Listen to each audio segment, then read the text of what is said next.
nongeye kubasuhuza kandi ndabifuriza kugira ibihe byiza. Umuryango utegamiye kuri leta uharanira uburenganzira bwa muntu mu Burundi, Organisation Initiative pour les droits humains au Burundi, kuwa gatatu w'iki cyumweru washyize hanze raporo nshya ivuga ko ingabo z'u Burundi ku bufatanye n'urubyiruko rw'ishyaka riri ku butegetsi ruzwi nk'imbonerakure bamaze igihe muri Repubulika ya Demokarasi ya Kongo. Nubwo raporo ivuga ko izo ngabo zimaze imyaka irenga 10 zambuka umupaka zigana muri Kongo, ngo guhera mu kwezi kwa 12 umwaka ushize zongeye koherezwayo ku bwinshi zigamije kurwanya imitwe irwanya leta ya CNDD FDD mu Burundi nka Red Tabara n'iyindi. Muri iki kiganiro kigufi tugiye kugaruka kuri iyo raporo, ibyishingiraho, ibyo Perezida w'u Burundi avuga kuri iyo mitwe ndetse n'ibindi. Muri kumwe nanjye Jean Dodier Karinijabo, mbahaye ikaze.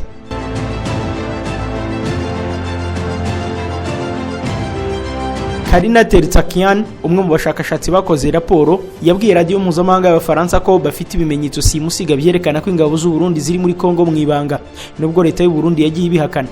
Yagize ati guverinoma yo yarabihakanye kuva kera, ariko ibimenyetso birahari, ntabwo ari ibihuha. Hari ingabo n'imbonerakure zaharwaniye ari nazo zatanze ubuhamya mu ibanga kuko zitemerewe kuvuga kuri ubwo butumwa. Urugero, izo ngabo zambutse zijya muri Kongo zisabwa kuvanamo imyambaro ya gisirikare zikambara imyambaro ya gisivili. Ntabwo bemererwa kujyana telefone n'ibindi bikoresho nk'indangamuntu cyangwa ikindi cyagaragaza ko ari abarundi. Ntabwo bahari mu buryo bwa rusange, ariko buri wese azi ko bahari.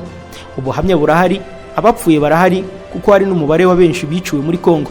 Uyu muryango uharanira uburenganzira bwa muntu mu Burundi ugaragaza ko guhera mu mpera za 2021 ingabo z'u Burundi zisaga 1000 zagiye muri Kongo mu bihe bitandukanye. Hari abagiye babeshywe ibyo bagiyemo bisanga mu ntambara, abandi bagezeyo bisanga mu ntambara batazi neza. Iyi raporo ivuga ko hari impuguke z'umuryango w'ambye zagaragaje ko amakuru zahawe ahamya ko ingabo z'u Burundi zagabye ibitero 17 muri Kongo hagati y'ukwezi kwa 9 k'umwaka ushize n'ukwezi kwa 3 k'uyu mwaka. Nubwo bivugwa ko ingabo z'u Burundi zagiye muri Kongo, leta y'u Burundi yagiye ibihakana inshuro nyinshi. Izi ngabo zikemeza ko zidashobora kwinjira mu gihugu cy'abandi mu buryo butazwi n'umuryango wa Afrika y'Uburasirazuba, wa Afrika yunze ubumwe cyangwa umuryango w'abibumbye. Burundi ni kimwe mu bihugu by'umuryango wa Afrika y'Uburasirazuba biteganyijwe ko bizohereza ingabo muri Kongo mu mugambi w'uwo muryango wo gufasha icyo gihugu guhangana n'imitwe yitwaje intwari irimo M23 mu burasirazuba bw'iki gihugu. Wakwibaza utese ubusanzwe ingabo z'u Burundi muri Kongo zaba zaragiye mu biki? Ese ubundi Kongo n'u Burundi bihurira he?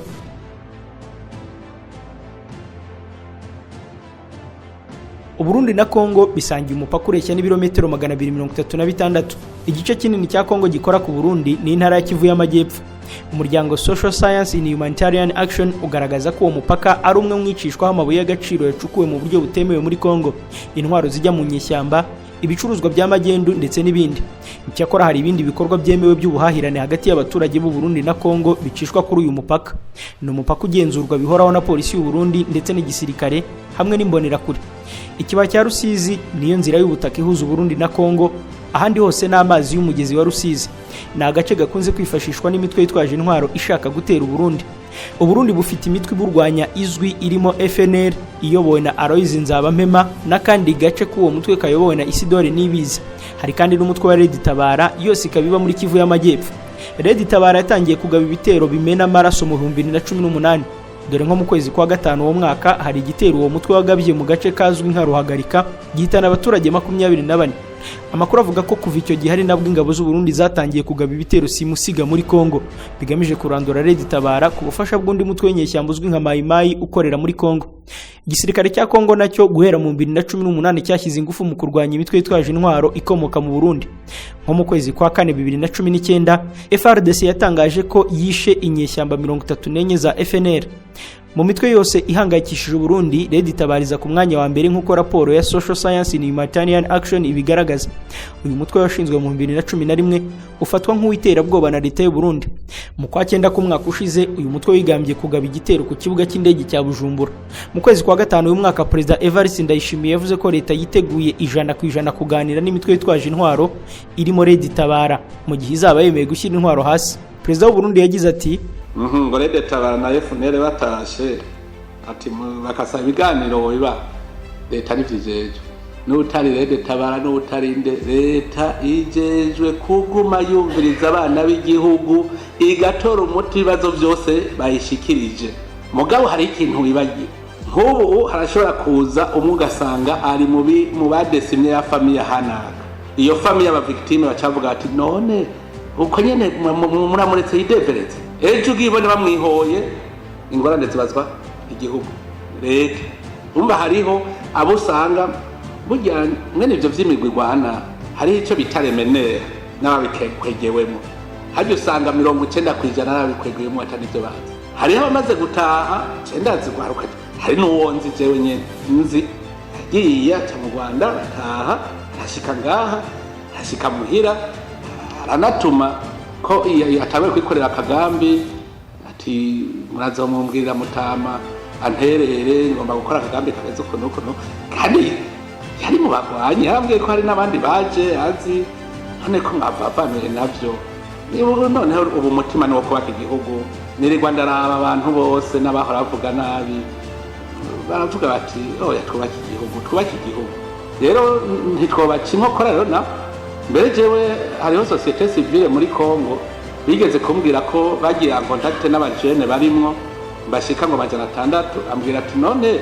twababwira batahe mwo bakira ntabwo nyarutsa mbere niba ushaka uwo yaragukonta surabi telefone yiwe twivugane.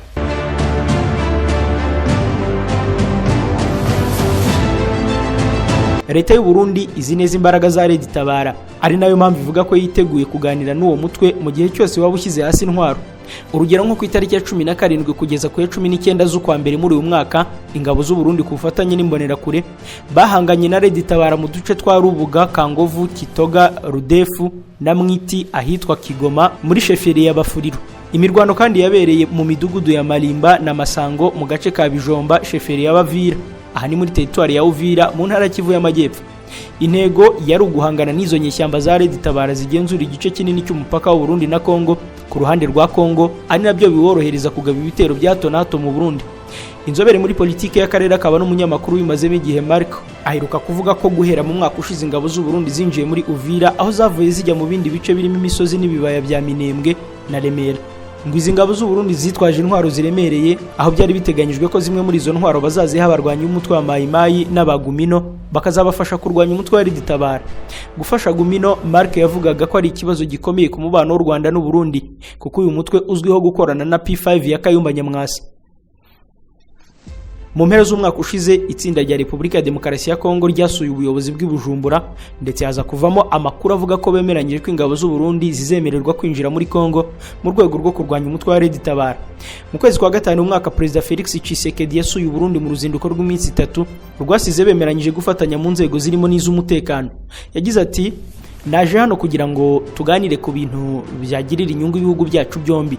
Twaganiriye nko mu bijyanye n'ubuhinzi uko amakoperative y'ubuhinzi hano mu Burundi akora, kureba uko igisirikare cyubatse kugeza ubwo kiba igisirikare cyigenga. Ibyo byose ni ibintu dukeneye ngo tubyigane. Mu yindi mishinga nkiza imbere harimo nk'uwagariye moshi izaturuka muri Tanzania ikanyura i Burundi ikagera muri Kongo ahitwa Kindu. Dufite umushinga wo kubaka ikiraro hagati ya Kivu y'Amajyepfo n'intara imwe yo mu Burundi. Hari ibintu byinshi tuzafatanyamo. Ntabwo Tshisekedi yigeze agaragaza uburyo ingabo ze zizigira ku z'u Burundi dore ko ubufatanye bw'ingabo z'u Burundi n'iza Kongo ku mugaragaro budasanzwe cyane nubwo mu buryo bw'ibanga ingabo z'u Burundi zagiye zinjira muri Kongo bikamenywa gusa n'abanyapolitike b'ibihugu byombi.